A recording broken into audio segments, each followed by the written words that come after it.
好，登錄完個 keypad 註冊咗落去手機 Apps 度見得到之後呢，點樣操作呢？就點一點你要操作個 keypad 啦。假設你有好多部嘅話，咁佢應該都呢度會顯示好多部嘅。咁一隻啫，所以就點一點你而家要想處理嘅嗰部機。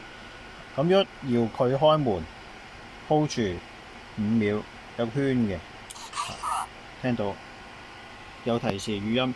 電鎖牛會跳 relay， 閂咗門都會提示。咁呢度都顯示 opening， 呢個手動開門。咁如果想發送一個密碼俾人入嘅話，撳 temporary code 可以做選擇性，幾時開始生效至到幾時停，或者一次性係咪揀？咁我而家揀一次性，跟住俾個名佢，一定要嘅。我譬如叫佢做10號嘅曲，20號嘅曲咁先算啦。名嚟嘅隨意，冇乜所謂。唔好同之前相撞，方便你處理後續需要檢查嗰啲嘢啫。跟住 save， 跟住咧會話俾你聽個曲嘅，即係呢一個曲。咁你講俾人聽咯，咁你當然可以打電話同人講啦。咁而家通訊方便，咁冇理由打電話同人講啦，咁就 share。咁佢就揀翻用咩方法 email 啦，連對應翻你部手機可以對外嘅 Apps 啦。咁我而家揀翻我想 send 出去嗰個 Apps 啦，就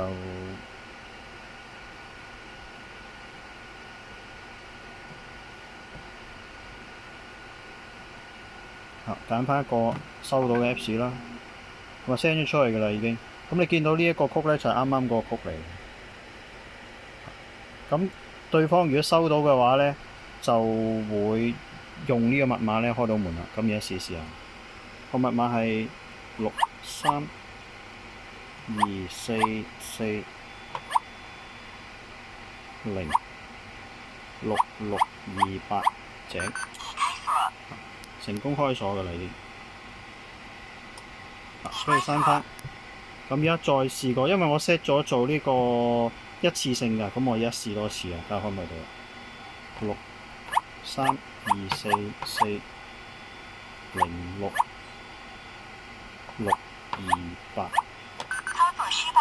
失敗嘅，開唔到門啦，因為嗰個曲咧係一次性，所以用咗就唔可以再用㗎啦。咁就呢度都會顯示為 success 咗嘅。咁如果想睇翻嗰個記錄咧，可以睇翻呢度。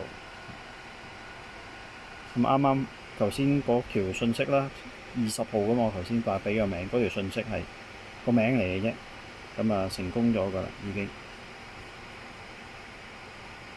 大致上就係咁樣。咁呢個 member manage 咧就係因為你要管理呢樣功能嘅話咧，就唔可以求其有個 Apps 就得㗎嘛。咁所以當你去第二部手機想做呢樣嘢嘅時候咧，就要喺呢一部。而家我呢部手機係 owner 嚟嘅，就依個 account login 嘅。咁依個就係個老闆。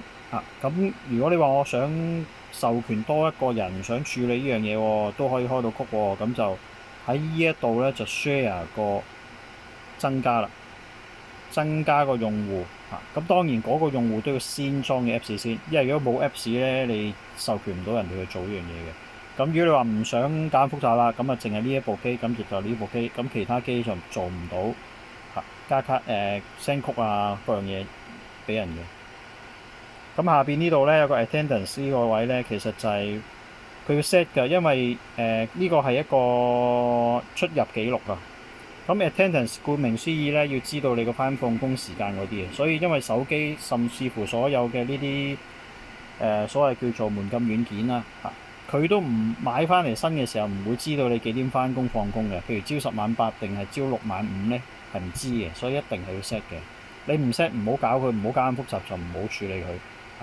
呢個其實純粹俾你睇一個記錄嘅啫，就唔影響頭先個操作嘅。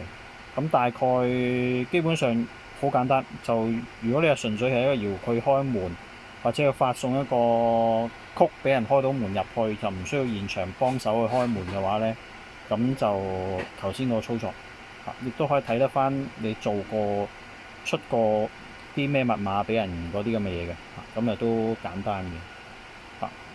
搖佢開門就撳住呢個 hold 住，咁就簡單開咗噶啦已經。咁當然你溝通咗先啦，你做呢個動作，佢都唔會嗨到就話放出去嘅。